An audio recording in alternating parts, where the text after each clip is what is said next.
going out the next night after I was minorly wounded, but going back out after your Bradley just been hit with an RPG, that took a lot of perseverance, because everything in me was like, man, you could die tonight. You almost died last night. But then you look at all those soldiers that are doing it every single day, and you say, shame on you to think that you would stay back and send those soldiers in harm's way and you wouldn't go with them. The other piece was, I lost a good friend in Mosul in a brigade, as a brigade commander, one of my battalion commanders there. We'd been there 2 weeks, got killed by a suicide vehicle-borne ID, and he was the main effort in Mosul. So, we've been there 2 weeks. The last bastion of ISIS, or I'm sorry, AQI, my main effort battalion commander, my personal friend, gets killed. But, that was really made me really question myself and my leadership at that point. Welcome to Your Story Doesn't End Here, the mental health podcast of military and veterans who refuse to be silenced. I'm your host, Rachel, and my mission with this podcast is to be a voice for those who don't have a voice, bring awareness to mental health issues, provide value and solutions, and to change the culture when it comes to mental health within the DoD organizations.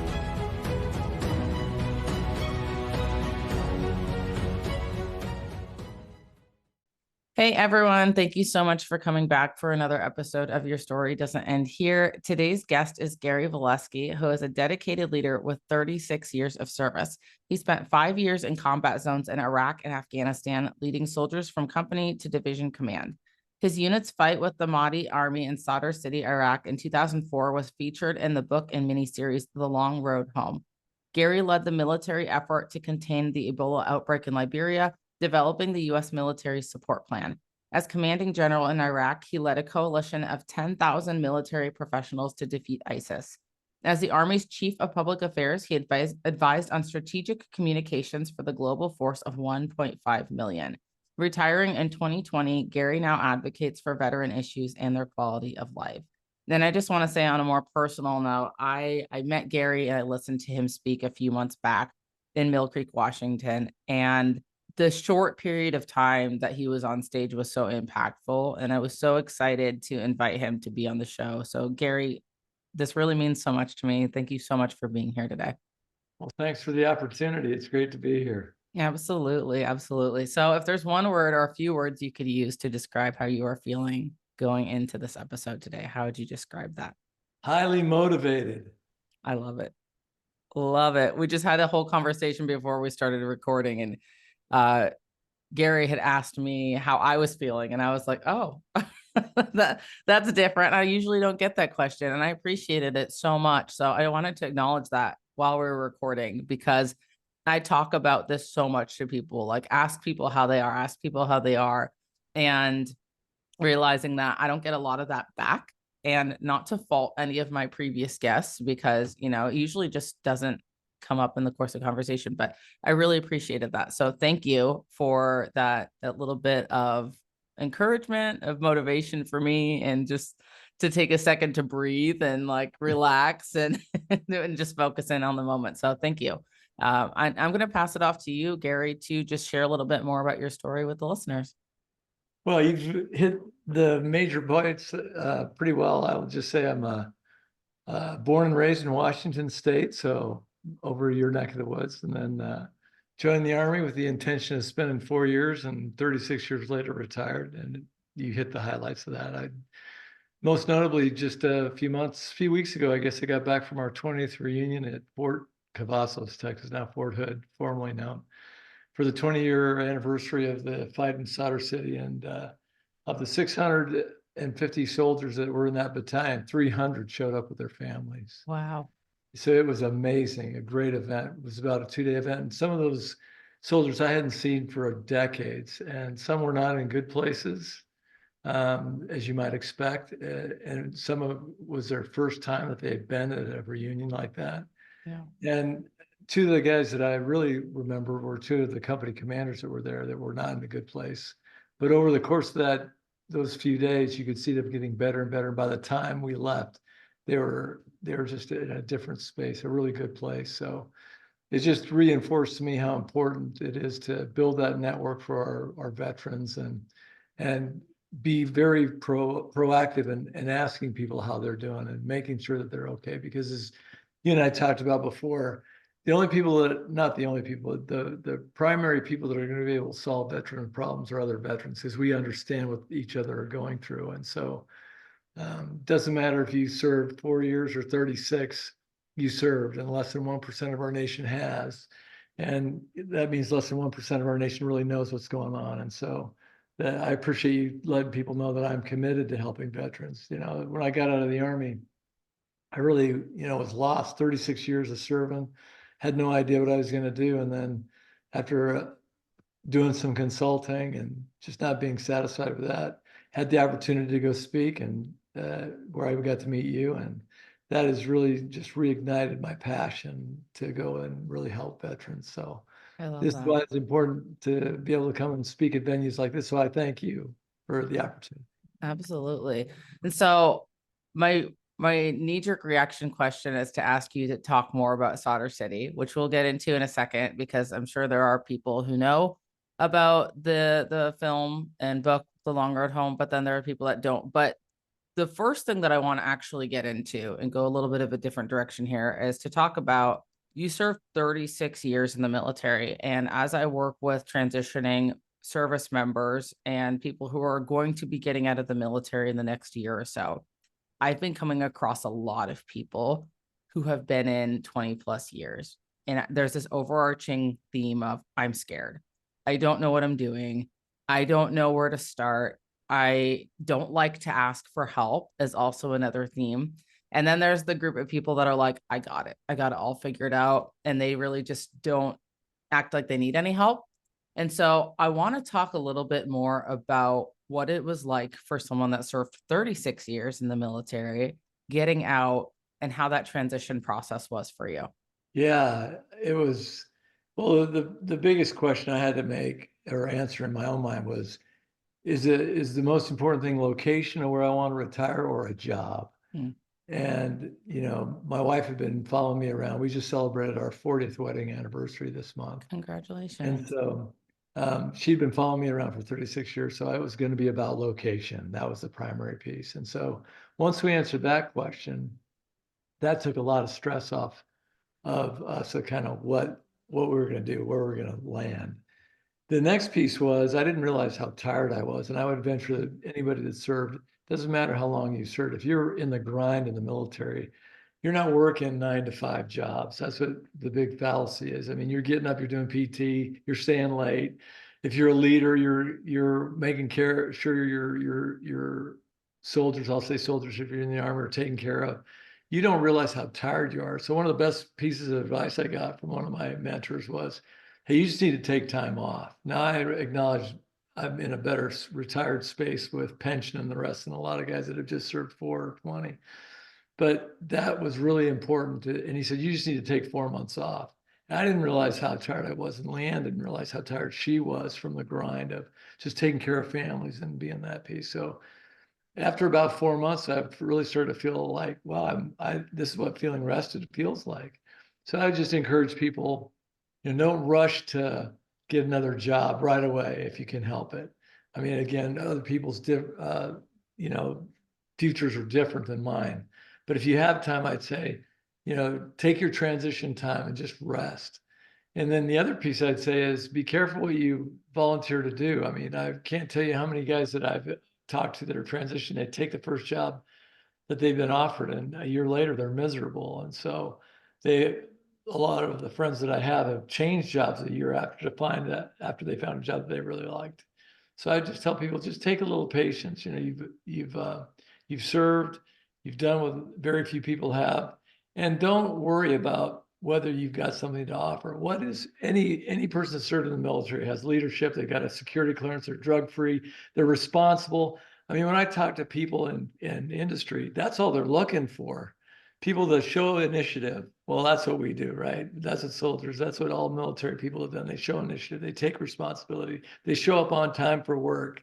Just things that we take for granted, people out there are really looking for. So don't sell yourself short. You've got so many things when you take your resume based on your service and all those things you've done. Heck, I was an infantryman.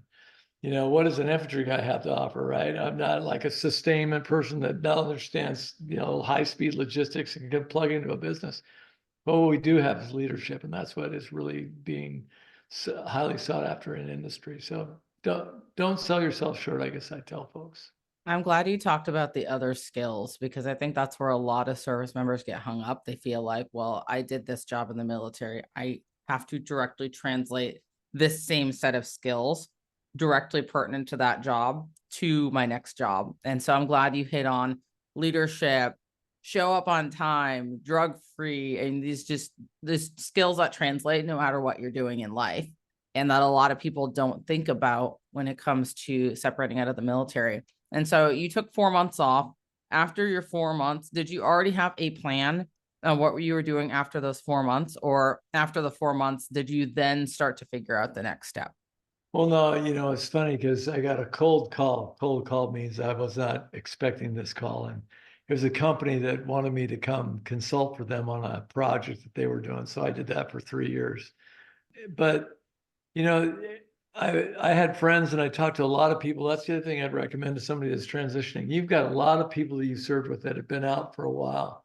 Don't hesitate and call them. I mean, you spent 20 years building a network. Use the network you built. A lot of guys are like, oh, I don't want to bother anybody. No, if someone calls me, I'm glad to help. I feel honored that they call me. So I tell you, use that network. But when I called these friends of mine that were out in industry, there was just nothing I was passionate about doing. And I was like, I spent 36 years doing something I really wanted. I lived, breathed, and the Army for 36 years. I loved it. Wouldn't change a minute of it.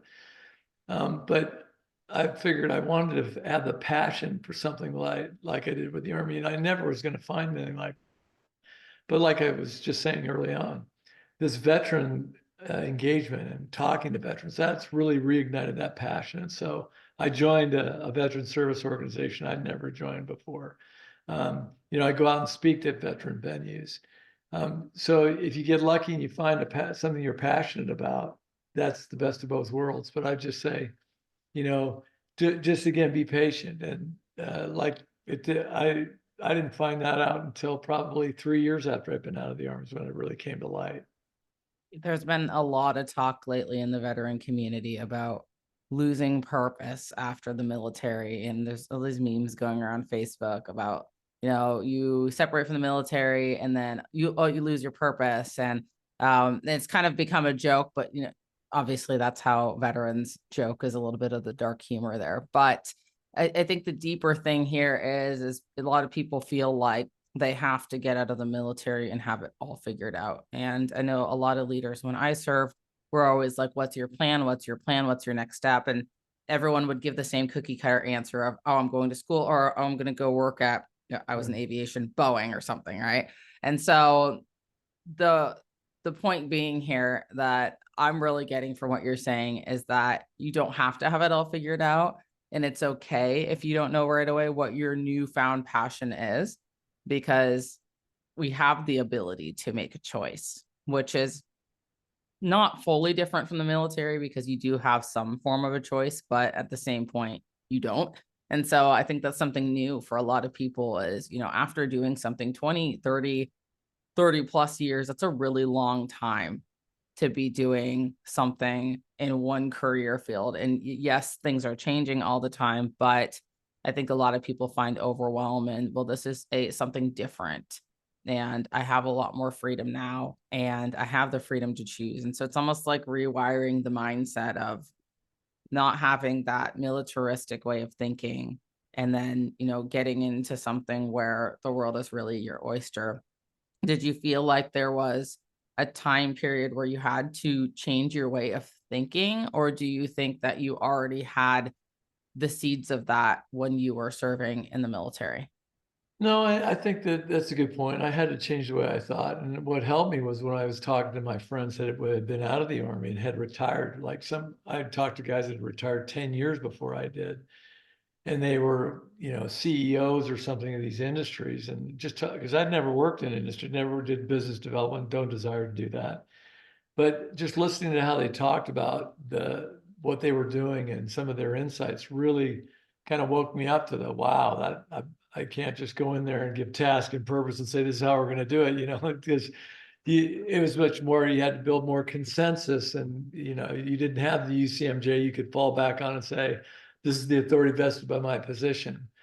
But I would just say that from their perspective, they also helped me kind of get an idea of what I wanted to do and not what I didn't want to do. And frankly, understanding what you don't want to do is just as important as understanding what you do want to do. And Right. my son is getting ready to ETS out of the Army, and we're going through these same discussions about, okay, what are you going to do? And I feel like I'm his retention NCO saying, hey, what are you going to do? You're not ready to get out of the Army.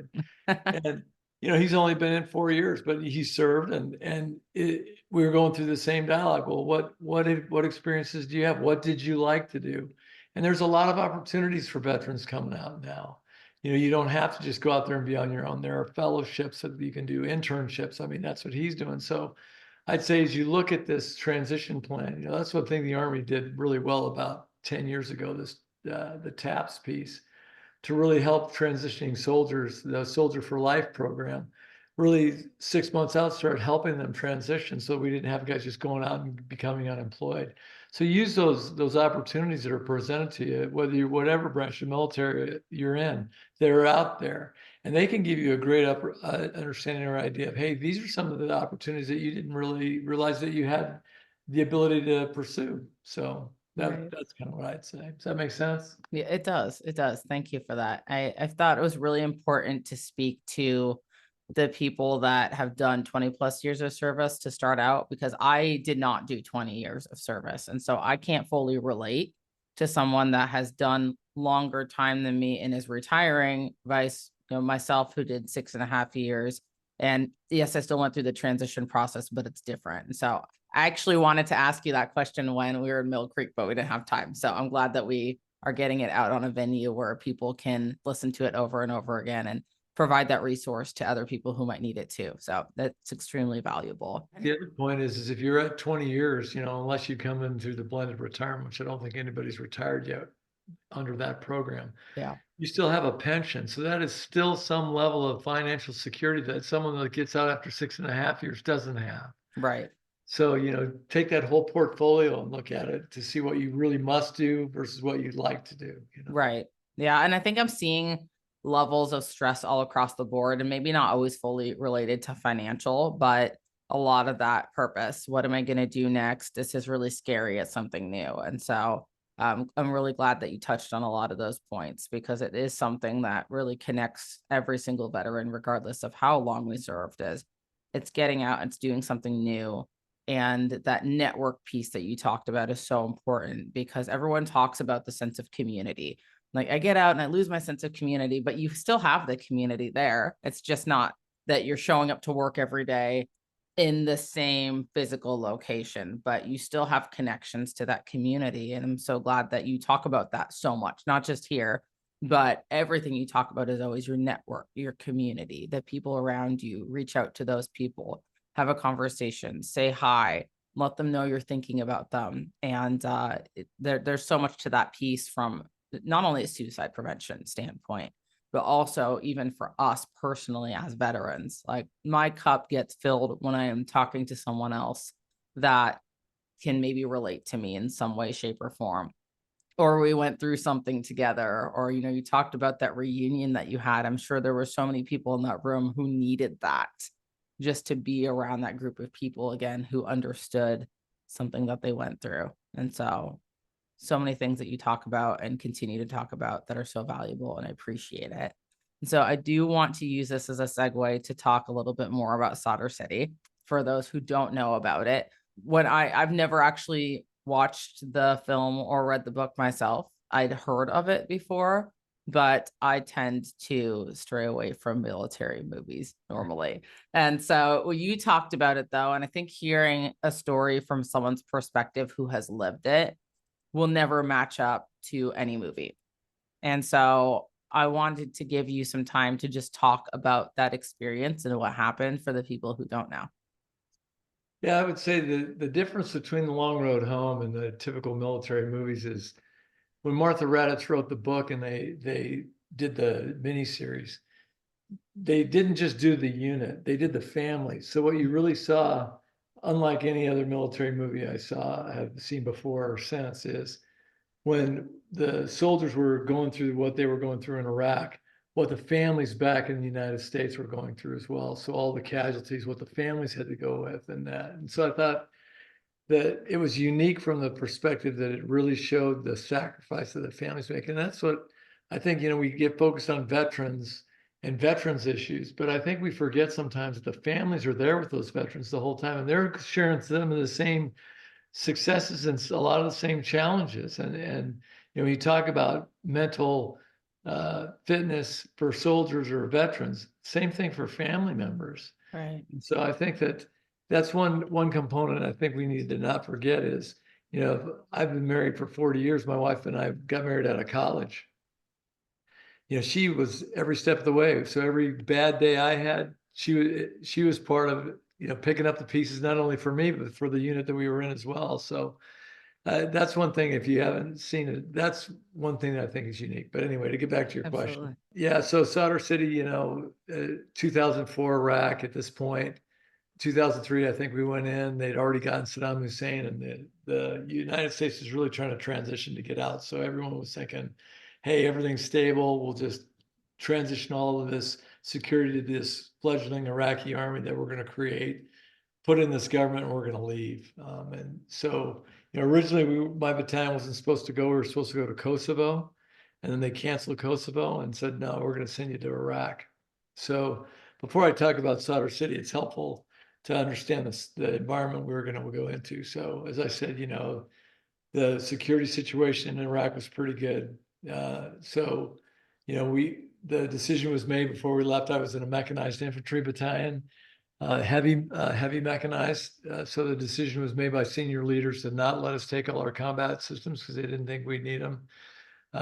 They were going to let the unit that we were replacing depart 2 weeks before we got there, which meant my unit wasn't going to get a go and learn from the experience of the people that have been on the ground for a year. So to mitigate that, I brought about 30 folks over with me to do 2 weeks of what we call a right seed, left seed ride, to meet the people that were their key influencers and kind of get the lay of the land. And the third piece was, because they wanted to get all U.S. forces out of the urban areas, we didn't get to occupy the same base inside Sadr City that the unit that we were replacing was living at. They moved us to a base that was about 1 kilometer away, which meant we had to drive into the city to get there every day.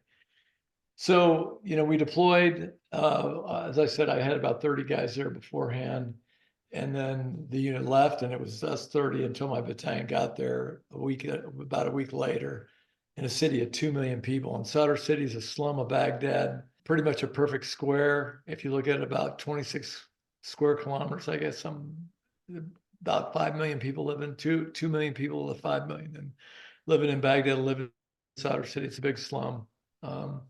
Main roads you could drive anything on, but the secondary roads you could really only do light wheeled vehicles. So my battalion got there really on the 2nd of April. We had to drive from Kuwait because at this point there were no flights of deploying. Baghdad International was still being repaired. So we had to drive to and from Kuwait to deploy and then redeploy from Kuwait. So they made the trek up there, and we lost a soldier en route in a traffic accident. So we're going to try to figure out how to do a memorial service for this kid as soon as the battalion closed in Sadr City. So they got there the 2nd, we did maintenance. They got there the 1st, we did maintenance the 2nd. So the first day that the battalion was really there with all of its soldiers was the 3rd of April. And the next day, when a platoon was escorting some sewage trucks to do some cleaning of some streets, they were ambushed. And they were ambushed by Muqtada Sadr's Mahdi army. When they started taking fire, the good thing was I was in a meeting with all the company commanders in my headquarters. So when the report came in, we're thinking it's celebratory fire. They said, hey, we got some fire going on. We're like, what are you talking about? Well, then they said they had a kid killed, soldier killed, another guy wounded. They were moving into a alleyway and then occupy a house. And so we made a plan of attack to go get them.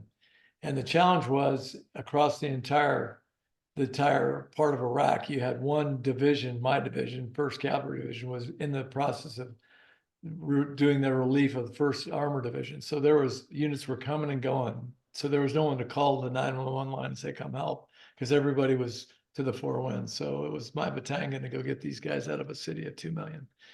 So it took us 8 hours to get them out. We lost soldiers in that fight and had almost 60 wounded.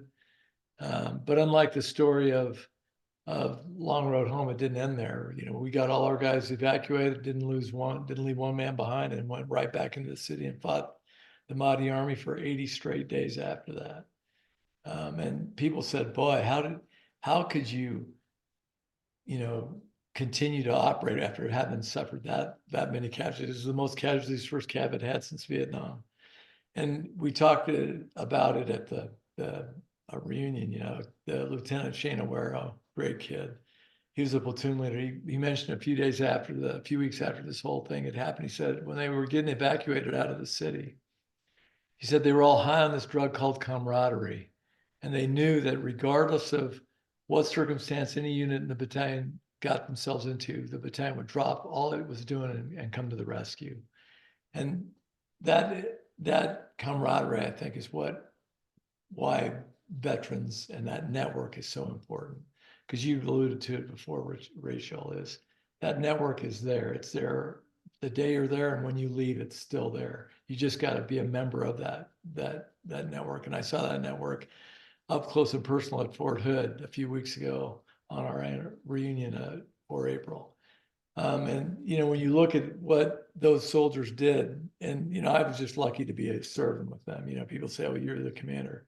Hey, those heroes in that book are those 700 soldiers, those 650 soldiers. I just happen to be honored to be able to serve with them. But you look at what they did. They fought for 80 straight days. Then there was 30 days of a break.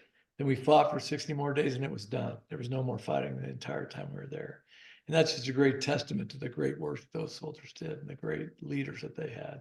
But then you transition and you find out, months and years later that there are guys still struggling out there. And, I had one of the soldiers call me a year ago telling me, "Hey, I just want to thank you for all you did. I'm going to kill myself." And you're like, "What are you talking about? You're going to kill yourself?" And he was just on an island. He didn't want to bother anybody.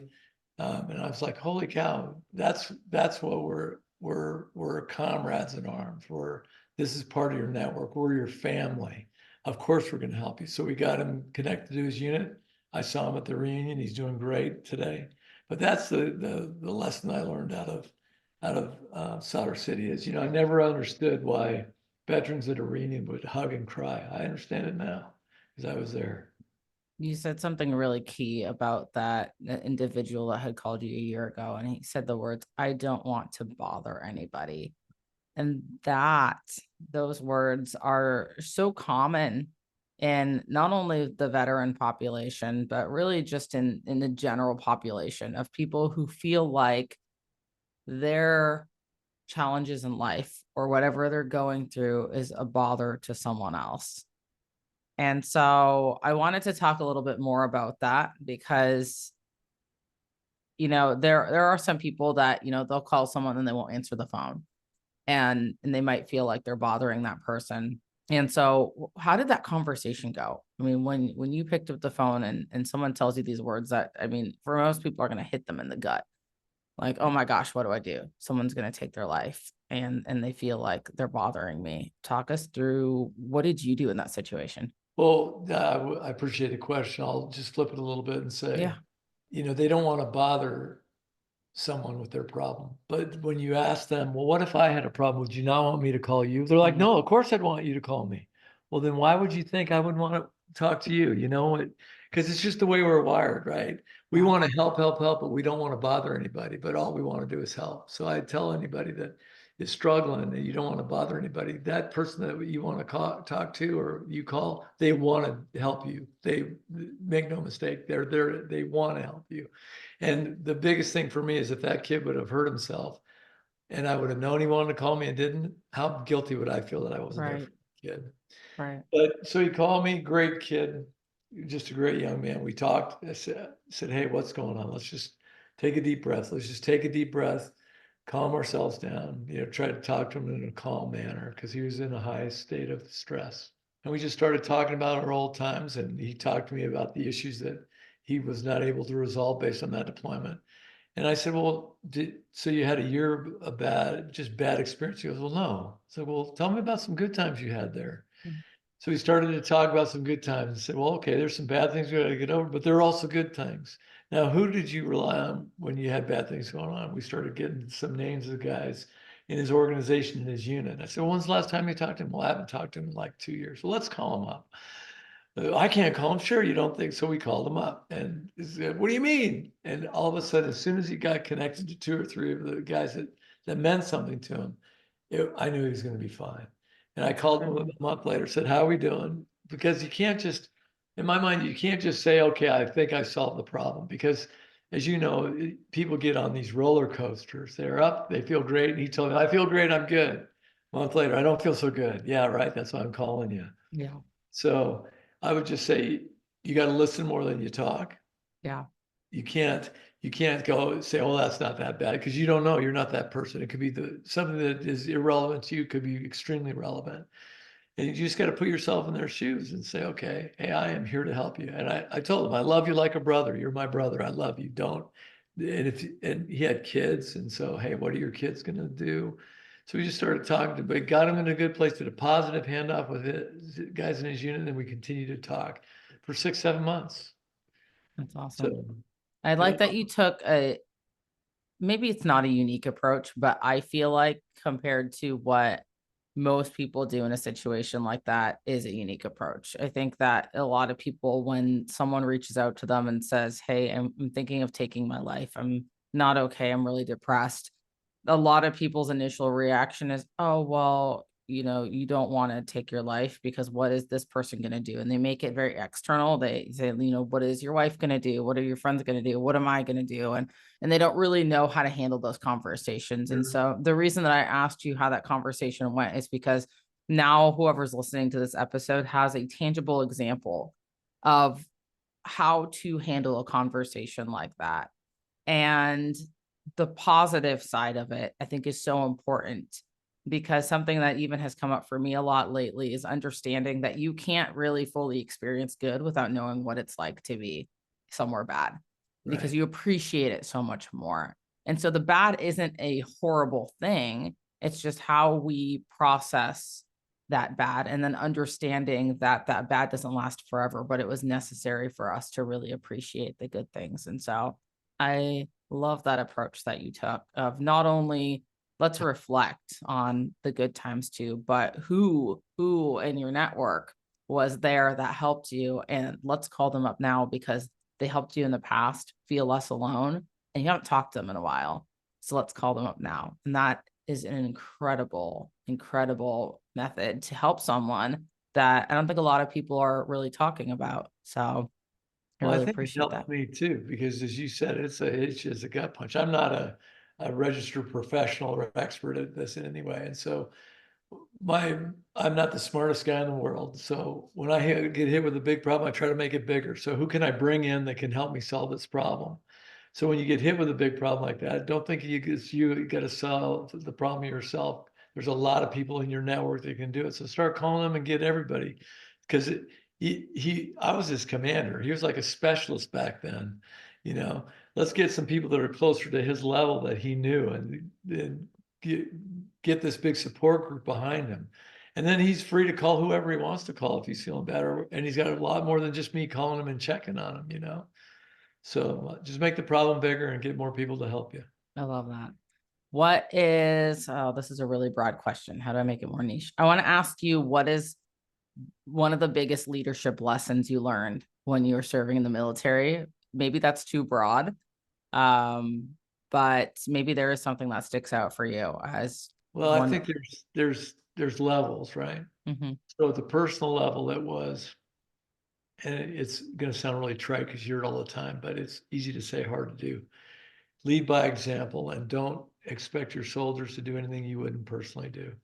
The best compliment I ever had was my boss was going into the dining facility, and he, the guys, my soldiers didn't know he was there. He was sitting behind him, and he goes, "I got to tell you what I just heard in the dining facility." And I was out in the city goes, come to my headquarters, I got to talk to you. So I was like, oh, am I in trouble again, sir? What did I do? He's like, no, I just want to share this conversation. He said, we were talking, I was sitting behind some of your soldiers. They didn't know I was there, and they were just talking about what was going on in the city. And they were talking to a guy in another unit, and they said, well, what does your boss do? And he goes, oh, he's at the FOB. They said, Lancer 6, that was my call sign, goes out to the city with us every single day. That's the best I ever had, because they knew I was there for them, and I was not going to do anything I didn't expect them to do. So at an individual level, you got to lead by example. The second thing is you got to give people direction. And this is for people that are transitioning. You know, you may be a CEO, you may be a project manager, whatever. But if you can give people articulate exactly what your vision is and describe what you see and give them some guidance and detail on how to get there, and then ask them what they think to empower them to get their buy-in, you can do anything. I mean, I wasn't successful because Gary Voleksy was, I'm a 3-star because I was Gary Voleksky. I was successful because of the private specialists and young sergeants that just out of sheer curiosity followed me to see what the heck I was going to do next, I'm sure, you know, because we got their buy-in and they believed in what we were doing. And if you can get soldiers or people to believe in what you're doing, it's the easiest organization to run, because you just say, hey, this is the task, here's the purpose, go figure out how to do it. And they're going to figure it out better than you could. So I'd say at scale, individually, you got to lead by example, and at the leadership level for organizations, that if you can visualize what you want to do, explain it clearly, empower them to let them get buy-in and give their opinion of what they think and how to make it better, and just let them take the initiative, there's nothing you can't do. Who was one of your biggest mentors when you served in the military, and why? I worked for the Chief of Staff of the Army, a guy by the name of Ray Odierno was a phenomenal mentor of mine. And not because he took me under his wing, but because I was his deputy chief of staff when he was 3-corps during the surge. And this is before I left as a battalion commander, came back from Iraq, went to War College, came back to Fort Hood, went back to Iraq, was going to take a brigade back 9 months later. But before that brigade command, I got to go back to Iraq with 3-corps, and he was the corps commander. And he was under so much pressure. At this time, they were saying the surge was failing. We were losing the war in Iraq. And I watched him put this army in Iraq on his shoulders. And he said, no, we're not going to lose. We're gonna show people that we're gonna win this thing, and we are winning it. And just the way he could say, he could take all the information in, put it in a language everybody could understand, give clear guidance, and then just by sheer force of will, people would be like, if the boss says we can do it, we can do it. I mean, he was just so, even when you looked at him, you're like, that guy, if he's going to hell, I'm going right with him. You know what I mean? That was just that sheer occult of personality he had. And no one worked harder than he did. So you were complaining about, man, I got to work. You look over, you know, the bosses, and they're banging it as well. He was in it to win it, and so were we. And that was just so inspiring. And I had the opportunity when I was a brigade commander. He became a multinational forces commander in Iraq, and I got to brief him on my plan, and he gave me some good counseling on how bad my plan was. He's part of my network, you know. That's awesome. And so I tell people, and he's just one of them. I've had great coaches, mentors, and teachers since I was a captain in the Army, and all of them built Gary Voleksy to be the best he could be. And I failed. I made mistakes every day. I made tons of mistakes, but they realized that I didn't make a mistake because it was illegal, unethical, or immoral. It was just a mistake. And they helped me not make that mistake again and trusted me anyway, in spite of the mistakes I made. And that's why I was successful in the Army. That's awesome. Just kind of a random question. I didn't serve combat, but what, I guess, determines winning versus losing? Is it the mission getting accomplished? Is it like based on people, the firefights between different groups? I mean, what, I guess, determines in a battle or in a mission, or, you know, whatever is going on out in that specific combat scenario, what determines if you win versus don't win? Well, I think it's a scale again, right? At the ground tactical level, you know, you could say, did we win the fight? Mission level, you know, the Iraq is a great example. People say we guys would ask me after we got back now, especially, was Iraq worth it? Were all those soldiers that died, were they worth it? And a lot of people would try to say no. And I said, that's the wrong question. Because we weren't there for 10 years. We were there intermittently, and we moved the needle to a better place than it was when we got there. So I tell people, do we make a difference or not? Mm. And I told the guys at the reunion, we left the Sadr City and I went to war college. And as I said, I went back with General Odino as his deputy chief. And it's been about 2 years since I was a battalion commander in Sadr City. And he told me one day, he said, look, I'm flying back into Sadr City. You want to go? And I hadn't been back there since I was a battalion commander. I was like, yeah, sir, I'd love to go. So he was going to go visit the unit that was there. And it was, again, the surge, people fighting Shia on Sunni violence. It was bad. So we landed at a police station, and he got out of one side of the helicopter, and the whole entourage went and got around the 3-star. And so I went out the other side of the helicopter to a soldier that was on the landing zone securing the LZ that I knew from my previous deployment. I was talking to him, and we were talking. He started smiling. I'm like, "What are you smiling about?" He goes, "Look over your shoulder." And the Iraqi police were pointing at me. Like, what are they pointing? He said, "They remember you." I'm like, "What do you mean they remember me?" So we walked up the stairs, and the chief of police said, "Colonel Volesky, are you bringing your battalion back to Sadr City? We really need you." Wow. 2 years later. So I told the guys this story. I was like, do you think you made a difference? They think you did because they're asking you to come back. Wow. That, in my mind, is success. You can't say Iraq. If I'd been there 10 years, then you could hold me responsible if it was worth it or not. Right. But we made a difference every time we went there. And that's what I tell our soldiers. If you Yeah. felt you made a difference and you improved the people, the quality of life for the people, and you treated people with dignity and respect and put some slap on the bad guys, then you are a success in my mind. The stories you don't hear in the news usually, right? The positive ones about the difference that's actually being made. So that's awesome and so cool to be remembered 2 years later, because that's how you know you made a difference in someone's life. Just think about how many people they see in and out every single day. So that's absolutely incredible. Did you ever experience moments? I mean, and this is probably an answer. I feel like I know the answer to it already, but I'm going to ask you anyway. Did you ever experience fear, and how did you get past that? If so. Yeah.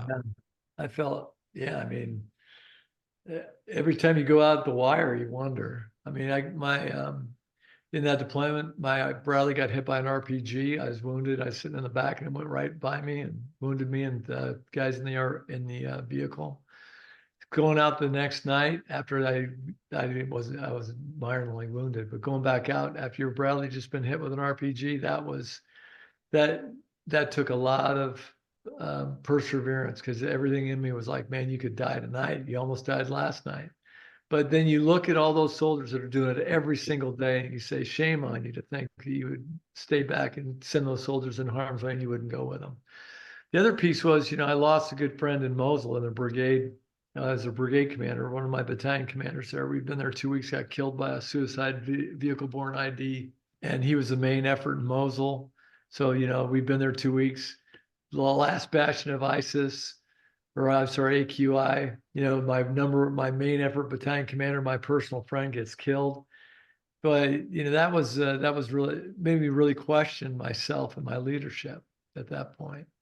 And so, what do? You get to your network, and as a brigade commander, who are you going to talk to, right?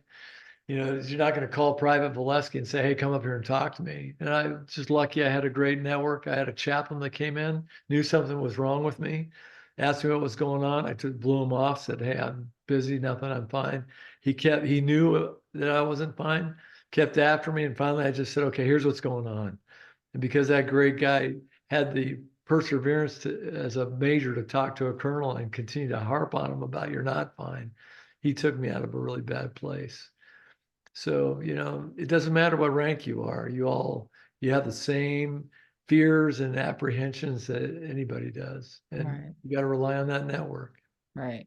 I feel like from the outside looking in, when we hear these stories of combat and experiences, I can never place myself exactly in the situation because I've never been there, but it's, I think, harder for someone from the outside in to really fully know what it was like to experience every single emotion and all the action and everything going on around, and even watching a movie. Like it's not ever going to be the exact same. No, So no, I'm with you. But what I would offer to you is you don't have to have gone to combat to suffer stress. You know what I mean? You don't need to have somebody shooting you to have a real bad time or be feeling like you're not gonna, well, you don't want to live anymore. I mean, there's terrible things that happen to people that have nothing to do with combat. And I would tell folks that network is important. And we talk about PTS because it's associated with combat, but there are a lot of people that have never seen combat that are going through PTS. And I would tell them that network is as important as it is for a combat unit that has gone and right, uses that network. You know what I mean? right, absolutely. So what are you up to these days, Gary? Well, I am not consulting anymore. I'm playing lots of golf and looking for opportunities to help veterans. That's what I'm doing. I'm doing great things like this. Love And it. the opportunity to talk to you. What a great opportunity. Nothing more important I'm doing today than this. Awesome. Well, thank you for that. And do you go around and speak regularly, or is that just kind of a one-off thing when I Well, saw you? I've spoke a few times. I'm getting ready to go speak at a event in June. But no, this veteran service organization I'm supporting, we just brought our first homeless vet in, got him transitioned to an apartment. He's got a job. He's been on his own now. I mean, that's so rewarding to see a guy that was living on the streets. The guys bring him in, get him cleaned up, get him the help he needs, get him into an apartment, and now he's got a job. He's self-sufficient, been that way for 6 months, doing Wow, great work. That's really rewarding to that's see. awesome. That is incredible. You know, one thing that has been probably the most impactful over the last couple weeks for me recognizing is that the biggest differences that are being made in veterans' lives right now are the small local efforts. And so I think a lot of people look at like these big overarching organizations and they're like, how can we use this huge organization?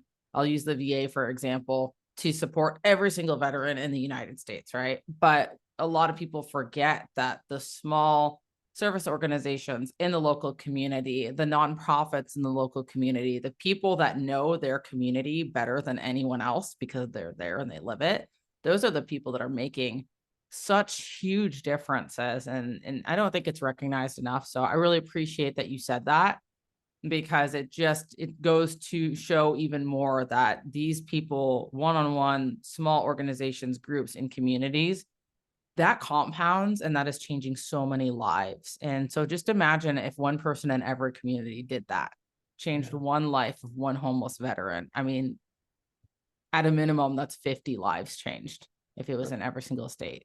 So But that's you so you great. bring you bring a good point though, is what role do veterans have? Because and we talked about this before.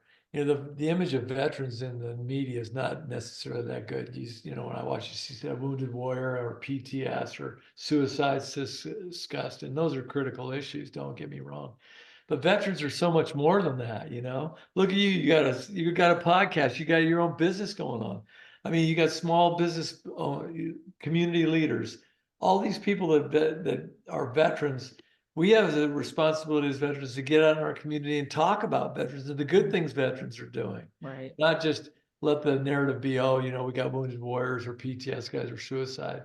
That's a problem we got to get after, and veterans can help turn the narrative of that. But we also got to turn the narrative and say veterans are so much more than what you're currently portraying us to be. Right.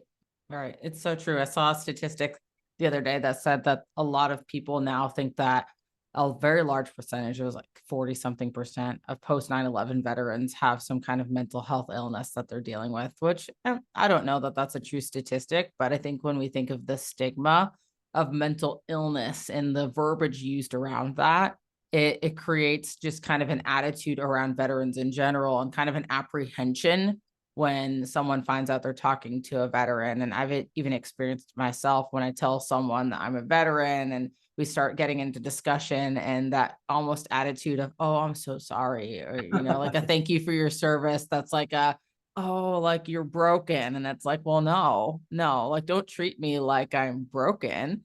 We have to change that attitude. So And the only guys that can do it, I think, are other veterans. They Yeah. got to get out there and do it. Yeah. I think I told you when I got to take my rest and recuperation leave out of Iraq, I was going to get 2 extra days when I was working for Odierno, and I was thinking how excited I was to get 2 extra days. And he called me in his office and told me what I was really going to do those 2 days. I was going to go talk to the Rotary Club in Dallas, the largest Rotary Club in Texas, about what was going on in Iraq to change that narrative.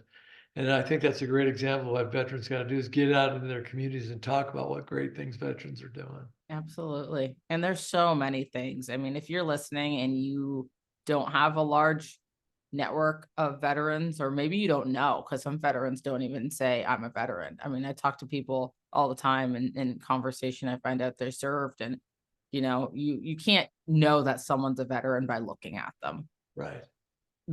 You just can't. I mean, it has to come up in conversation somehow. And so I would encourage, I think, this overarching theme of networking, build your network, talk to people, have genuine conversations, and follow up with people. Don't just talk to them one time and then say, all right, well, they're in my network now, we're good to go. There's so much more to it, but in that we ourselves get our cup filled, because we now know that, I have someone to lean on if I need it the most, and then vice versa. That person has me if they need me too. And I think that's so important from a humanistic level of just building genuine relationships that have really become lost a lot in this world of social media and internet, and people have lost a lot of that. So I love that the theme of the conversation today has been around building your network and having people and being that person for someone, and the importance of that, because it affects everyone, veteran or not. So, well, you're in my network now. I appreciate that. You said that. I want to say you said that the first time I met you when you handed me your card. And so that's so cool, because, I'm in Washington. You're on the other side of the US, basically. And, it's so cool to me to know that if I travel somewhere to another state in the US, because I served in the military, I know someone just about everywhere. And there's always someone I can reach out to and say, hey, let's go grab a coffee or grab lunch. And, traveling somewhere isn't just traveling somewhere new and not knowing someone. So that's one of the coolest parts about having served, is just knowing someone everywhere, even overseas. So yeah, awesome. Well, Gary, I am so appreciative. I know I've said this a million times, of you coming on, sharing your story. And man, if we could fit 36 plus years into a podcast episode, we would have, but we don't have time for all that. So is there anywhere that people can reach out to you or follow you, or I don't know what, do you have a website? I don't remember. I don't have a website. I'm not that high speed. No. I need to get my network, probably get a website. No, you can reach me on Facebook. I'm on LinkedIn. I got my official page. I think on Facebook, I have a few people that want to be me. I don't understand why they want to be me, but there are. But you can reach me on Facebook or LinkedIn. Awesome. Cool. Well, I'll make sure to post those in the show notes, if that's okay with you, for anyone that wants to reach out. Sure. Awesome. I'll do that. Well, Gary, are there any last words or piece of advice that you want to leave the listeners with today before we wrap up? No, I just want to say thanks again for, taking the time to let me come and talk to you. It's been great. And I really appreciate what you are personally doing, because, we talk about veterans got to get out in communities, and you're doing just that. And so I want to thank you personally for all you're doing and what you continue to do for veterans every single day. Thank you so much. Thank you for taking the time to listen in today. With your support, we are able to increase awareness of the mental health issues affecting service members and veterans today, with the goal of creating positive change. If you got value from this episode, please take 30 seconds to subscribe and share this episode within your own network. Until next time, remember, your story matters, your mental health matters, and your story doesn't end here.